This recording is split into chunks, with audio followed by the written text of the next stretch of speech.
I'm Terry Shepard. Being a confident podcast guest is a skill that can be learned. And that's why I wrote How to Become a Dynamic Podcast Guest and Sell Stuff.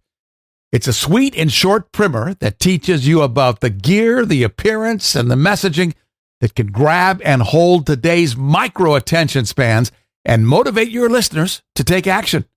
How to Become a Dynamic Podcast Guest and Sell Stuff. The digital version is just $1.99 at Amazon. Grab your copy today and sell more books tomorrow. In Conversation with Terry Shepard, award-winning broadcaster, narrator, and author. A deep dive into the writer's craft with the artists and support systems who create the stories we love. Today, we welcome author Stephen M. Rubin, whose new novel, Unraveling of Michael Galler, is a haunting coming-of-age story about fear, family, obsession, and the fragile line between discipline and unraveling. At the center of the novel is Michael, a gifted and driven teenager growing up with a loving, widowed father and a younger brother he feels responsible for protecting. On the surface, Michael seems to be doing everything right. He excels academically, competes athletically, even trains for the Boston Marathon. But beneath that discipline is a consuming fear born from watching illness take hold of people close to him. Michael becomes fixated on the idea that cancer could be silently growing inside him, and his efforts to strengthen and protect his body begin to take on a darker psychological urgency. Stephen M. Rubin brings a fascinating personal background to this story. Raised outside of Boston, he played football at the University of Pennsylvania, built a career in employee benefit strategy, and completed the New York City, Boston, and Marine Corps marathons. After a heart attack ended one marathon halfway through, he returned 5 years later to finish what he started. Steve Rubin, it's great to see you. Thanks for being with me today. Terry, thank you for that really great introduction. I appreciate it. We buried the lead. You have to start out by telling us the story of how you came back and finished the marathon. It happened at the halfway point, and my family was waiting for me at mile 16, and they thought that they were just going to give me some new nourishment and send me on my way. But fortunately, there was a medical tent right there that we didn't plan. And I can tell you the best time to have a heart attack is during a marathon, because when they brought me to the hospital, there was probably 5 to 7 doctors and nurses that surrounded me, and they were excited they had a customer because everybody was at the marathon, either running it or watching it. Did you have any sense that something like this might happen to you? No, not at all. In fact, it was the weekend of Hurricane Sandy, so the weather was pretty raw that weekend in Washington, D.C., and I just felt like I was having a bad workout. I was never on the ground. Nobody was standing over me with paddles yelling clear. I just wasn't feeling well. I didn't know why. And when I got into the medical tent, I was really just asking to go home, but they wouldn't release me. They called an ambulance. They brought me to the hospital, and essentially they were telling me they thought a heart attack was coming and they were trying to prevent it. But what it turned out was the whole episode was the heart attack. But I didn't want to be known as a person, you read the story when there's a marathon and you always read about some poor soul that had a heart attack.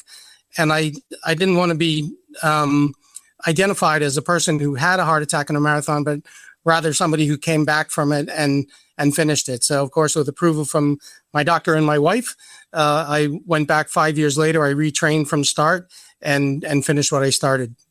You said that there are some autobiographical connections between your life and the unraveling of Michael Galler. Tell us what they are. Yes, I don't know that I would necessarily say autobiographical, but certainly specific stories in my life that were not connected, that I connected for the purpose of writing this story. So probably the main one would be the inciting incident, which Michael Galler loses his mother to cancer at the age of 8 years old. And that did happen to me. But Michael Galler's life takes a very different path than mine did. And my father also had issues with his heart. He's still with us at 92, but I took some of those stories of illness in my family and a few others and connected them in Michael's mind, where he redefines what cancer is. In his mind, it's any type of illness that could manifest itself inside of you unknowingly. And he is preparing himself for whatever format cancer might manifest itself to him. And he's trying to strengthen his body so when it does appear to him, that he's prepared for it and he can fend it off. The book is described as a slow build psychological family drama. What attracts you to that kind of gradual unraveling rather than a more conventional thriller structure? Yeah, so fair question. I think it's actually was the other way around. I came up with the idea first of a person. I was dealing with a personal situation at the time that was just really challenging. And I remember thinking to myself metaphorically that it was just like a cancer.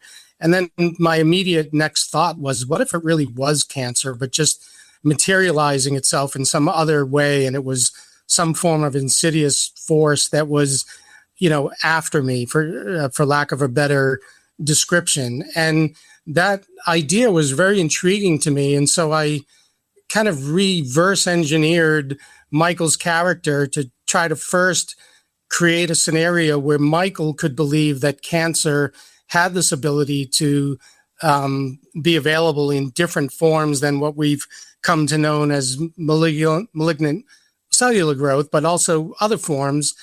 And Michael comes to believe that anything bad that's happening to him is really just cancer coming after him or his family. And it wasn't just a matter of making Michael believe it, but I had to make the reader believe that Michael believed it. And so that's how the story evolved in such a kind of somber at times. Sometimes there are difficult moments that Michael has to deal with, and all of these contribute to his thought process of how he gets to where he ends up being. Why did you write the book? My father was an avid reader of commercial novels, and they were all over the house. And so I would pick them up occasionally and read them as well. And one day I just thought, boy, I could do this. If I wrote one page every day, at the end of the year, I'd have a book. Of course, you cannot write one page every day. And that was the part that was probably misrepresented in my idealism of what I could do. So it took many years to put this story together. But once you decide to write a book, then you need to have an idea. And so I was kicking around a lot of different ideas, but none really resonated to me until that story that I just shared with you. And I just felt that the concept of something growing inside of you without you knowing that it's happening, cancer in particular, to me, that was just frightening and made for a great antagonist for this story. We're talking about The Unraveling of Michael Galler with its author, Stephen Rubin. His website is Stephen M. Rubin, Steven, M. Rubin, RUBIN.com. Where do you think the difference between healthy self-discipline and obsession began for Michael in the book? It happened slowly, as you indicated. It was a slow build, and I really was writing a very linear story to a point about 3/4 of the way in, when Michael has this ultimate realization, a cathartic realization that whatever his ultimate fears were actually happening to him. And it was really that slow process and careful writing to make sure that the things that were happening around him, and more importantly, the way they were explained to him, because he was very young, of course, when the inciting incident occurred. And so our adults were explaining these things to him in a way that he just interpreted differently. And he had a family that was very important to him. His father, of course, had his own fears that now he had lost his wife and had to raise these 2 young boys by himself. And Michael was concerned about his own father in that regard. And he was concerned about his younger brother, that he was unable to see the things that Michael saw, at least saw in his mind, that there was this malevolent force that was out to get the family. And all of these things conspired together to form the idealism that Michael has, that he needs to protect himself, he needs to protect his family, but most importantly, he needs to protect his brother. How do you research a book like this? You don't.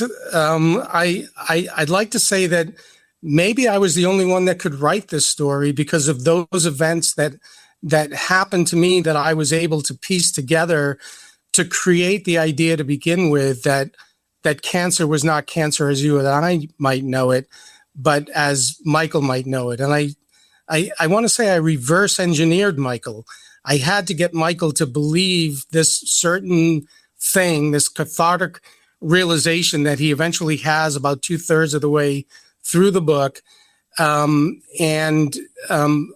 had to just build that slowly. And the only place I could draw from that was to connect things in my own life that weren't truly connected. The relationship Michael develops with a young woman seems to fill a powerful emotional void in the story. What did you want that relationship to reveal about him? So because he loses his mother at such a young age, what he really loses is that matriarchal figure that can raise him in his life.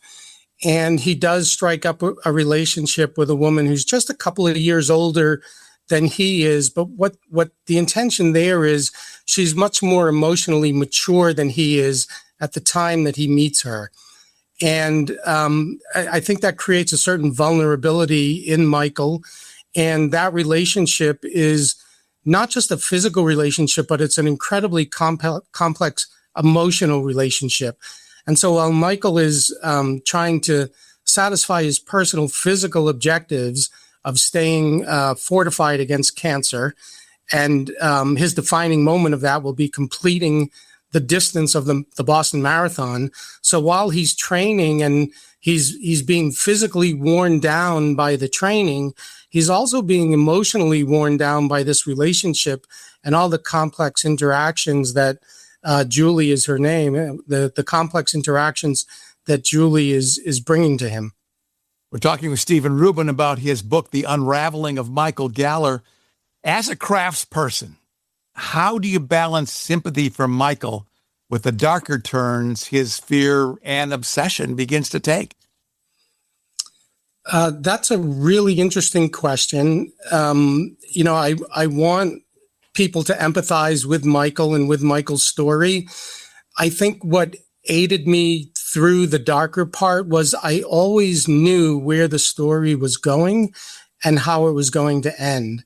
And so as long as I stayed on that linear path, I felt that I could kind of follow along with Michael. And as his unraveling, as the title suggests, as that unraveling begins, I know exactly why it's happening, and I know exactly where it's going to bring him.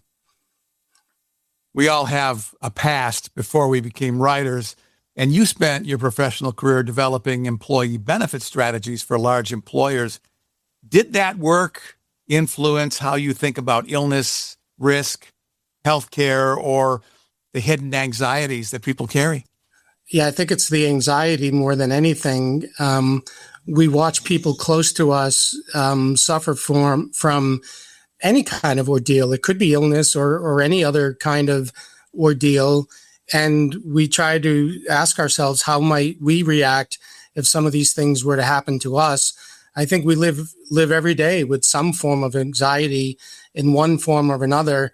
I think Michael Galler has a collection of anxieties that are attacking him from a lot of different places.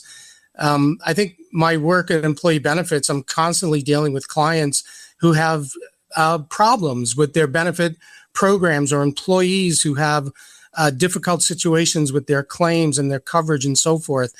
And I think it's my analytical mind that tries to think through and solve these problems. And in many respects, a lot of the chapters in the book almost read like short stories, because the character will be presented with some form of a problem that they either have to solve, or at least they'll be changed by it by the end of the chapter.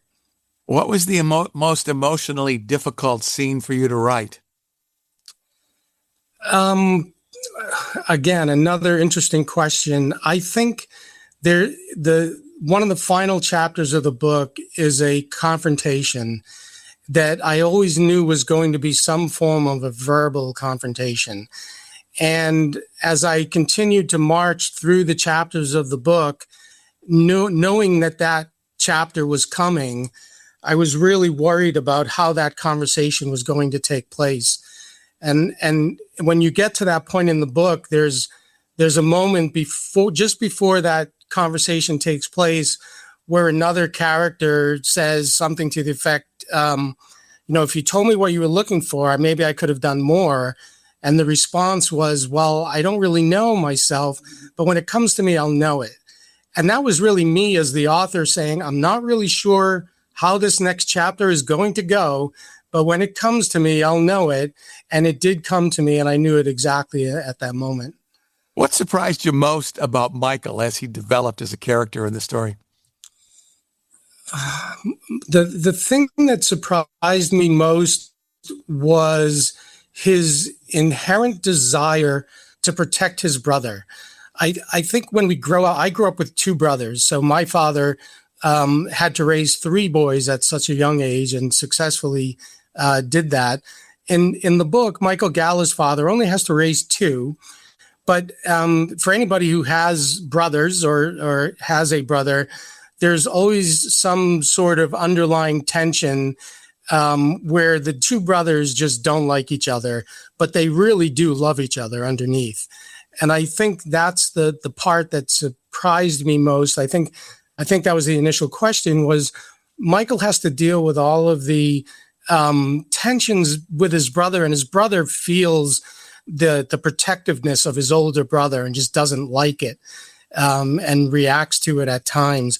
But it's Michael's love of his brother and ultimately Michael's younger brother's love of Michael that really bring the story to its final conclusion. Authors often tell me that just the process of writing a book changes them. Has the experience of the unraveling of Michael Galler changed you? I'm going to answer it a little bit differently. I won't say that it changed me, but it more reaffirmed that I understood who I was. And I was not Michael Galler. A lot of people that I know intimately who have read the book, they read the first few chapters and they say, is this about you? And I have to tell them, no, this is all fiction. The beginning might look a little bit like me because I'm using some stories in my life and just reimagining them for Michael's benefit. What do you hope readers will take away from the experience of reading your book? First and foremost, I guess entertainment. I think that's why we create these kinds of things. I hope they're entertained by it. I hope they're moved by it emotionally. The book is meant to be emotional. At times it can be overly emotional, but cathartic in some form or another. Ultimately, I think the main theme of the book is we all live inside our own heads and we develop ideas and idealisms and we live our life according to that. And Michael develops this certain idealism towards cancer. And when you feed an idea like that, it can grow in a person's mind. And I think that all kinds of ideas grow in our minds, and we don't know where those ideas are going to land us in the future. But I think the fact that I can hold this book in my hand might even be a realization of that truth, where I had that idea, I fed it, and produced this book on paper. Are you still running? No, I can tell you that having completed what I finished the third time, I have no incentive to try to do it again and risk that same outcome that happened on the third one. I would add that each individual marathon, I was never a runner. In high school, I was a sprinter. I ran indoor track and I ran the 50-yard dash. That was it. In football, I'd be lucky if I ran close to 100 yards on any given play. But I think the marathon was a bucket list item. I did New York many years ago. And when I finished New York, I vowed that I would never run another marathon again. But the 100th Boston Marathon was that next year. And that was going to be the biggest party in Boston. And I wanted to be in that party, not watching the party. So I continued to train. I ran that second one, finished it. And then again, I thought I was done. And then maybe about 10 years ago, I just felt I needed to get back into shape. So I started running, and I was not going to continue unless I had some very dramatic goal. So I set out to run the marathon again, had a very challenging experience in that third one, and then came back 5 years later and closed out my marathon history, I guess. What has been the early reaction to the unraveling of Michael Galler? It comes from different places. People who know me, I think, aren't surprised that I was able to create the plot and the themes and the story itself and these characters. They kind of felt that I always had something up there that I just was trying to get out, so that now they get to read it. I think many people are what I read on, if I see reviews on the internet, a lot of people are shocked and surprised by the ending. They feel it's a twist, but I think for me, I think it's more of a reveal than it is a twist. I think it's the ultimate solution that really only could have worked for this story in the way that I imagined it. I agree. Thank you for that. Is there a question I haven't asked you that you wish that I had? I don't know. I mean, I would have spoken about the marathon as well in my experience with the Marine Corps marathon. I would say for anybody out there who's ever thought of running a marathon or wanted to, regardless of whether they thought they were physically capable of doing it or not, I think they absolutely should train for and enter a marathon and make sure it's one of the big ones with 30,000 runners, not a local marathon, not necessarily to disparage them, but I think you want to be with 30,000 other people and experience that. And I believe that every one of those runners, especially first-time marathoners, I think they all have their own inner demons and reasons for trying to run that absurd distance of 26.2 miles. And when you go to a marathon and you watch them running by, there are things in their heads that you cannot imagine that push them forward to get to that distance. And I think it's a freeing experience, and I highly recommend everybody the time that it takes them to do. I never ask a marathon runner, what was your time? It's completely irrelevant. You did it. You trained for it. You showed up and you ran from the beginning to the end. And whether you walked for part of it or not is irrelevant. So that would be my message that I would want to send on that topic. And I use the marathon in this story as that crucible in which Michael's fate is forged. Would you give the same advice to someone who thinks they want to write a book but hasn't written one yet? I absolutely would. In fact, when I started this story and I got to the point of writing and introducing a new chapter that was Tremont, and I wrote that chapter, I was so enamored by it myself. It felt like a short story that could stand on its own. And I was living up near Marblehead, Massachusetts at the time, and they have a big festival of arts every year. This is the 60th annual festival. And I entered it into the literary fiction component of that arts festival, and I won Best in Show for short fiction. And what that did was it told me two things. One, I had a story to tell, and also that I had the ability to tell it. And so I just had to keep going. They found out the novel is published. They've actually invited me back for this July 4th to speak for an hour about my journey. And that would be the advice that I would tell people. If you have a story to tell, sit down and tell it, no matter how long it takes.